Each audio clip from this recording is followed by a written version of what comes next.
हाँ जी चोई साहब, ये नाश्ता वास्ता तो होता रहेगा। लड़की ने बुलाओ, पहला लड़की देखेंगे। हाँ जी, लड़की आ रही है अभी, जब तक आप कुछ नाश्ता वास्ता लो करो जरा। अंकल जी इतनी देर होगी हमें बैठे बैठे, और कितना टाइम लगेगा लड़की को आने में अभी? हर्ष बेटा देख कर ना, फिर इनका कहाँ रहेगी, बहुत देर होगी, लेके आओ उसको जरा। पापा जी मैं आ रहा हूँ। चोई साहब लड़की को तो बुलाओ, इतनी देर होगी बैठे बैठे। लड़की कह रहे आ रही है, लड़की आए नहीं रही। चोई साहब आ रही है। सॉरी पापा, वो ड्यूटी लग गई थी ना, इसलिए लेट हो गई। अरे चोई साहब, हमने तो लड़की घरेलू संस्कारी बच्चे चाहिए थे। आपकी बेटी तो सर्विस करती है, हमें सर्विस वाली लड़की नहीं चाहिए। और वैसे भी पापा जी मेरे को ऐसी लड़की नहीं चाहिए। मैं भी सुबह ऑफिस जाऊंगा तो मेरे को खाना बना के कौन देगा?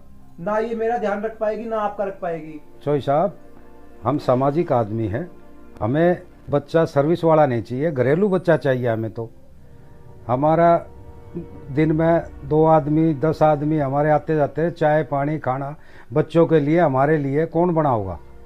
हमारी चौधरी बूढ़ी होली, ये बता रोटियां गिताई चाहिए ना हमने। तो पैसा हमने सर्विस वाला बच्चा नहीं चाहिए।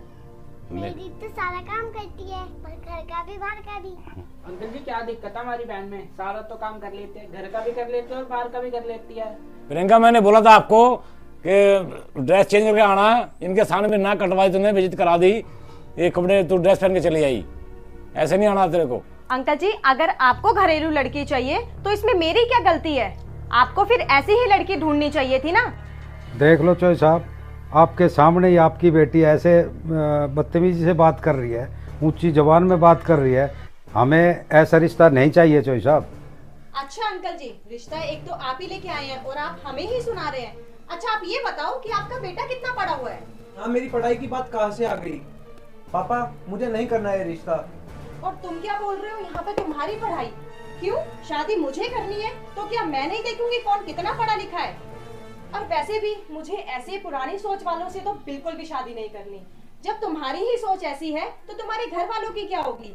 मैं अगर तुम्हारे घर में आऊंगी तो वो तुम्हारे बलबूते पे आऊंगी, ये नहीं कि तुम्हारे माँ बाप मेरा ध्यान रखेंगे। जब तुम्हारी ही सोच ऐसी है तो मैं कुछ नहीं कर सकती। जब मेरा हस्बैंड ही मुझे सपोर्ट नहीं करेगा तो मैं किसी और से क्या ही उम्मीद करूंगी? और ऐसी पुरानी सोच वालों से तो मुझे बिल्कुल रिश्ता नहीं करना। पापा आप इनको मना कर दो, मैं बिल्कुल शादी नहीं करना चाहती। चोई साहब, आपकी बेटी की तो कैंची की तरह जबान चलती है। प्रियंका चुप कर जा तू, तूने रही से इज्जत हमारी मिट्टी में ला दी, ऐसी बच्चे से बात नहीं करते। जो साहब नादान बच्ची है, कोई बात नहीं, मैं समझाऊंगा, बात करूंगा।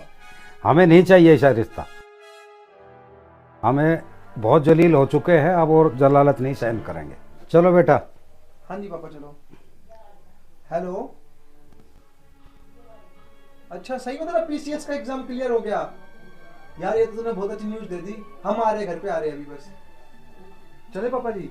क्या बात? बहन का एग्जाम भी क्लियर हो गया पीसीएस ओ का। बहुत अच्छी बात है। चले पापा जी?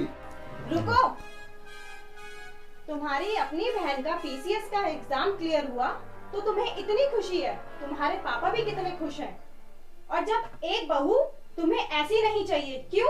मतलब अपने घर की बेटी तो पढ़ी लिखी होनी चाहिए और बहू तुम्हें बर्तन मांजती हुई मिले, क्यों? पुरानी सोच वाले लोग ऐसे ही होते हैं। इतनी पुरानी सोच आज के जमाने में कैसे हो सकती है? और अंकल जी आप क्या कह रहे थे कि मुझे ऐसी बहू आपको नहीं चाहिए? कैंची की तरह जुबान चल रही थी। अंकल जी आपको भी पता है ना, बाहर रहना पड़ता है तो इतना तेज बनना पड़ता है, और मैं तो फिर भी पुलिस में हूँ, क्या मुझे इतना तेज नहीं होना चाहिए? और फिर भी घर और बाहर का काम दोनों में बराबर संभालती हूँ। मुझे प्राउड है अपने ऊपर, और साथ साथ अपनी फैमिली को भी प्राउड करवाती हूँ। मेरे को तो ऐसा कोई नहीं लगता कि मैं कुछ गलत काम कर रही हूँ। आप अपनी बेटी के लिए जब इतनी अच्छी सोच रख रहे हो तो एक बहू आपको ऐसी क्यों नहीं चाहिए? और अंकल जी आप कह रहे हो कि मुझे ऐसी बहू नहीं चाहिए आपको। और अंकल जी आप क्या कह रहे थे? मुझे ऐसी बहू नहीं चाहिए, कैंची की तरह जुबान चल रही है। आप अपनी बेटी को तो इतने अच्छे से समझा रहे थे, इतना अच्छे पढ़ लिख के उसने आपका नाम कमाए तो आप खुश हो रहे हो। आप जैसे पुरानी सोच वाले लोग ही कहीं ना कहीं इन चीजों को बिगाड़ रहे हैं। और पापा आप मुझे ही सुना रहे हो, उनको समझाने की बजाय आप मुझे इतना सुना रहे हो, जो कि आप ही की बदौलत मैं यहाँ तक पहुंची हूँ। और आप लोगों की वजह से ही बहू और बेटी में हमेशा फर्क किया जाता है। और यहाँ तक कि सब कहते हैं बहू बेटी समान होती है, कोई समान नहीं रखता। जब बेटी की बारी आती है तो बेटी बेटी अपनी होती है, बहू पराई ही रह जाती है। मुझे भी ये रिश्ता मंजूर नहीं है, आप जा सकते। बेटा मुझे माफ़ करना, मैंने अपनी झूठी सना सोच के लिए जो उन लोगों के सामने डांटा, मैंने बहुत बड़ी गलती की है। अब अपने हिसाब से अपनी ज़िंदगी गुजारो, मुझे कोई दिक्कत नहीं होगी।